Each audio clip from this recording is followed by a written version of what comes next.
Hello mga ka-angel. So, it's me, Angel Whisper 11. Sorry kung hindi po tayo nakakapag-reading for how many, I mean, 2 weeks na rin siguro. Uh,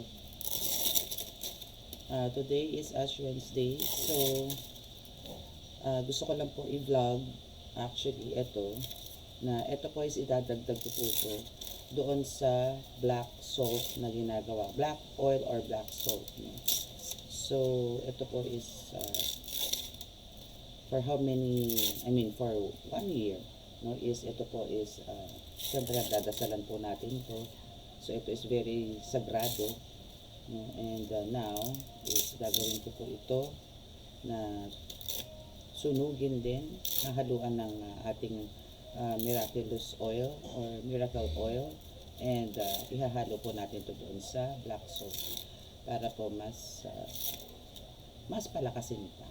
Yan. So, ito po yung uh, actually tatlo po is enough, pero meron pa po akong tatlo na po nalagas ko, tatlo na yan, tatlo, kaya saan ba yan, tatlo na po yan. So, siguro ito is enough na. Marami-rami na rin po ito. So, magdadasal po ako ngayon. And, saka po siya ihahalo. Okay, so, about po sa reading, sa pagbabalik ko po sa reading, after this, hoping po, Thursday, or maybe later, pagka okay na po yung pakiramdam ko kasi napagod po ako ng sobra doon actually hindi naman sa napagod, but at the same time ganun din kasi napagod po ako in a way na after po ng novena, before po kami punta ng church, ito po yung kailangan magkasikaso dito sa bahay, maglinis, mag-general cleaning, then after nun is magdadasal ako, bukod po yung novena po kasi is tatlo po yun.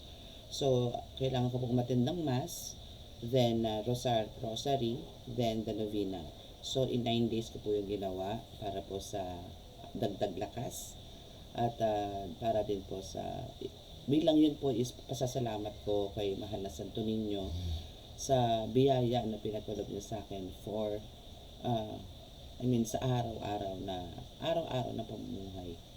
And kumbaga yun din po is para din po mas lumakas ako na makatulong din po sa inyo, na hindi ko po kayo mabigo sa mga gusto nyo pong mangyari, like lalo na po sa pagpapagaling na isaayos sa buhay ninyo, bigyan po kayo ng protection at makapagbigay po ako ng tamang mensahe para po sa inyo na sa ganun ay magkaroon po kayo ng kaliwanagan sa buhay.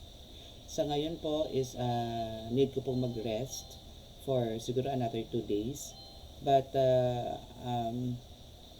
I'll make sure po na sa pagbabalik po is magtutuloy-tuloy na po ulit tayo. Back to normal na po ang lahat.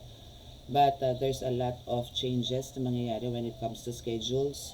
Especially po yung para po sa mga OFWs. I need to rest. Like, kung kinakailangan pong madaling araw, okay lang na magkaroon ng reading. But yung sasalubungin ko po ang madaling araw is a big no for me now. Okay? So, very limited po ngayon ang pag-accept ko rin po ng reading and consultations. No, consultations is open now. And basta po, marami po pagbabago after this. No? Especially po sa mga magwo-walk-in, madalas ang dami po pong walk-in ngayon. So, sa mga gusto pong mag-walk-in, kahit po anong oras, pwede na po kayo, wala na pong by appointment. No? Anytime pwede po kayo bumulaga. Kung ako abutan niyo po mong tulog, gisingin niyo po ako. Ganoon na lang po. No? So, wala na po akong appointment pagdating po sa healing. Pero sa reading po, still, meron po tayong appointment and consultation. Sa consultation as well, no? Kailangan po natin ng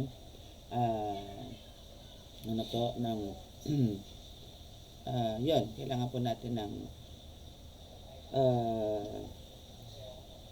appointment. Okay? And I'm hoping and praying po na lahat po is maka-attend po ng Mass today for the Ash Wednesday. Ito na po yung umpisa. So, mas maganda po kung ngayong araw na ito, starting today, no, Ash Wednesday is magkaroon na po tayo ng fasting. If I mean, i-avoid nyo po muna yung mga meats. No more on fish, more on vegetables po muna tayo. No preservatives. Mga ganun po, no? Para po ma-maintain po natin yung holiness, no, ng ating spirit, ng ating inner soul, no? And yan din po yung way of cleansing din po natin. And keep on praying, no? Talagang importante po yan. As much as possible, gawin po ninyo ang pag-rosary, no? Kahit po isang beses isang araw, gawin nyo po. Dahil napakadali lang naman po mag-rosary na hindi po siya time consuming, no? And make sure naman po pag tayo nag-rosary, dito rin po galing, nasa puso pa rin po. Hindi po porque sinabi ko mag-rosary kayo, mag-rosary lang kayo, pero wala naman po dito. So make sure po na pag kayo nag-rosary is make sure po na dito po nanggagaling. Okay, kasi po para po kayo ay tugunin, no, at pagkalooban ng ating mahal na Inang Birheng Maria sa inyo pong nais sa buhay. Napakalakas po ng rosary. Sa mga lalong-lalo na po sa mga walang tangan, sa mga walang medalyon, is or protection, no, make sure po na makapag-rosary po tayo every day starting today. Okay, so update na lang po ako, pero I'll make sure, I'll assure you, no, na mabawi ko lang po yung talagang lakas ko, and babalik po tayo. Okay, ayusin ko lang po ang lahat dito sa bahay, and babalik po ako, magbabalik po ako sooner, no, or malay nyo mamaya, no, after the mass, after ng pag-visit ko sa simbahan. Okay, so maraming salamat po, and for sure, no, mas magiging super power. Kung super power na po ang ating black oil, and thank you po dun sa lahat po nag-avail niyan at nagtiwala po sa black oil. And ito po is assurance po na mas magiging power po yan. Okay? So maraming salamat po sa inyo. God bless you all. And please, no, meron naman pong misa ngayong hapon.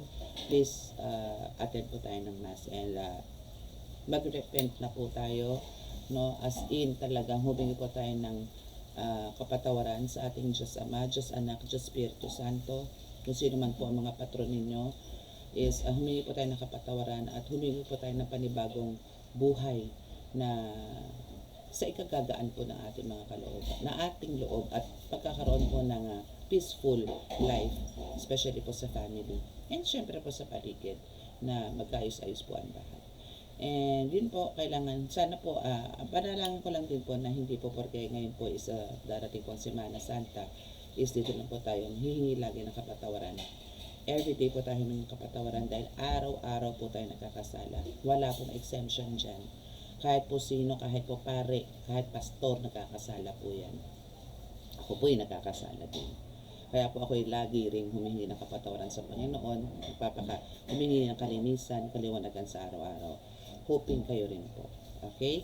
So maraming salamat po, at God bless you all. Bye!